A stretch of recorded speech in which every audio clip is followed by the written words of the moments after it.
Shalom, selamat semangat pagi. Pada kesempatan hari ini, saya ingin mencoba menjelaskan tentang hermeneutika sebagai tugas dari mata kuliah hermeneutika lanjutan, di mana saya belajar dari STT REM, Magister Theologia, dengan dosen pembimbing Dr. John Virgil MTH. Oke, saya lanjutkan penjelasan saya. Hermeneutika.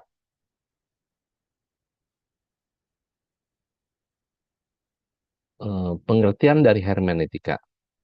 Kata hermeneutika berasal dari kata Yunani hermeneu, yang berarti menginterpretasi, menjelaskan, atau menerjemahkan.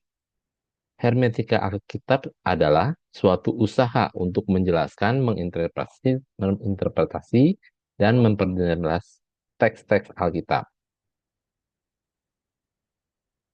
Hermeneutika secara umum dapat dibagi dalam 7 analisa atau 8 dengan integrasi.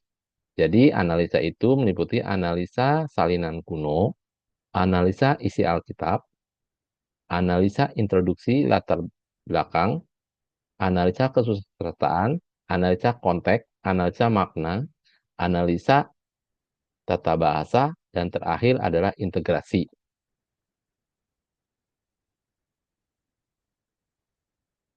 Analisa salinan kuno. Analisa salinan kuno ini dapat terjadi karena pada hari ini orang Kristen tidak memiliki naskah asli Alkitab.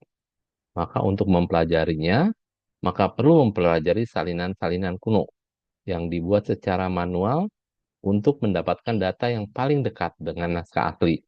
Maka dilakukan analisa kuno Perjanjian Lama dan analisa kuno Perjanjian Baru. Yang kedua, analisa isi Alkitab atau introduksi.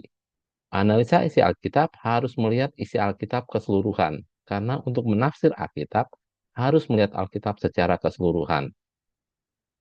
Yang selanjutnya adalah analisa latar belakang. Analisa latar belakang berarti melakukan analisis terhadap fakta sejarah yang meliputi bidang geografi, waktu, agama, politik, sosial ekonomi, budaya, kebiasaan, dan hubungan dengan bangsa lain. Analisa kesusastraan.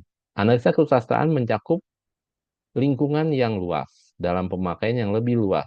Analisis ini menyelidik sejarah penulis, sumber ragam sastra, konteks Alkitab. Sedang dalam pemakaiannya lebih sempit analisis ini, berfokus pada penyelidikan tujuan, struktur, ragam sastra, modus kitab, atau bagian kitab tertentu. Analisis konteks. Analisis konteks ini dapat diartikan analisis yang mempelajari ayat-ayat yang berada di sekitar ayat tersebut. Maka analisis ini dibagi menjadi analisis konteks dekat dan analisis konteks jauh. Selanjutnya adalah analisis makna kata.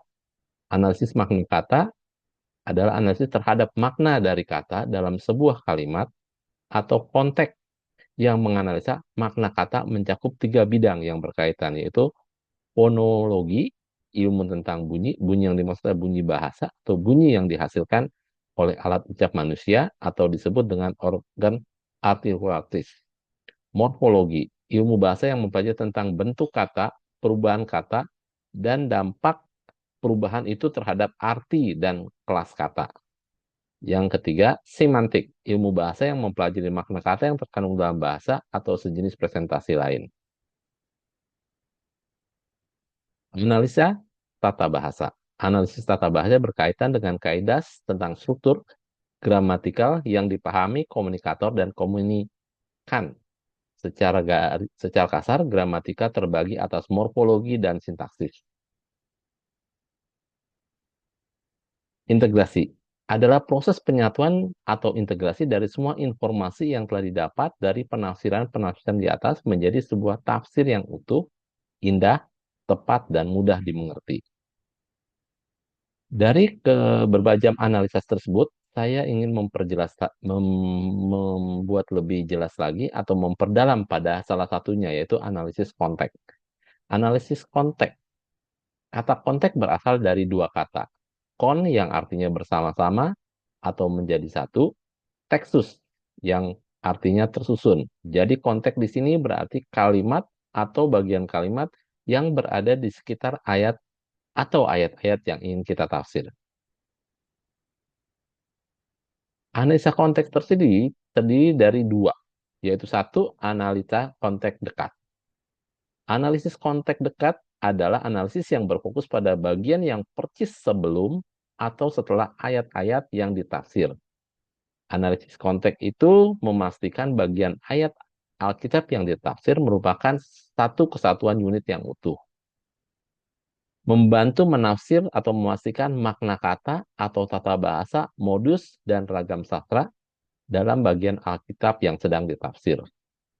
Berguna untuk menemukan tujuan dan maksud ayat-ayat atau ayat-ayat yang ini ditafsir.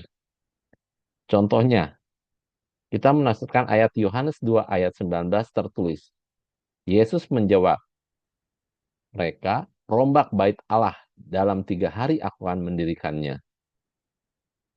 Apa yang dimaksud bait Allah di sini?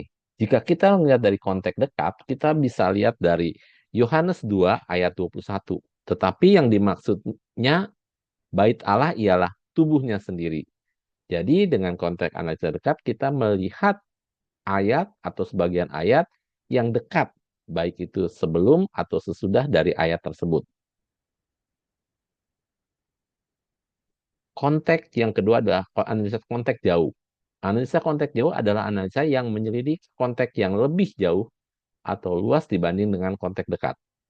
Analisa konteks jauh tidak berkaitan langsung dengan upaya memastikan unit kecil yang dasar khotbah atau makna kata atau tata bahasa atau modus. Berperan menentukan alur pemikiran, tujuan, dan maksud ayat-ayat atau ayat-ayat yang akan tafsir. Bisa mencakup kitab itu sendiri, kitab yang ditulis oleh penulis yang sama, kitab-kitab yang ada hubungannya, bahkan seluruh Alkitab. Contoh analisis konteks. Jauh, contohnya adalah penafsiran pada Matius 14 ayat 13 sampai 21. Ini Pirokop menceritakan tentang Yesus memberi makan 5.000 orang. Maka perlu dipelajari konteks jauhnya dari Injil Markus pasal 6 ayat 30 sampai 44 yang juga mempunyai perikop Yesus memberi makan 5.000 orang.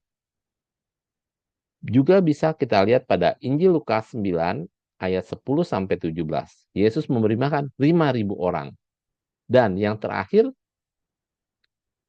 konteks jauh juga bisa dilihat dan Injil Yohanes pasal 6 ayat 1 sampai 4.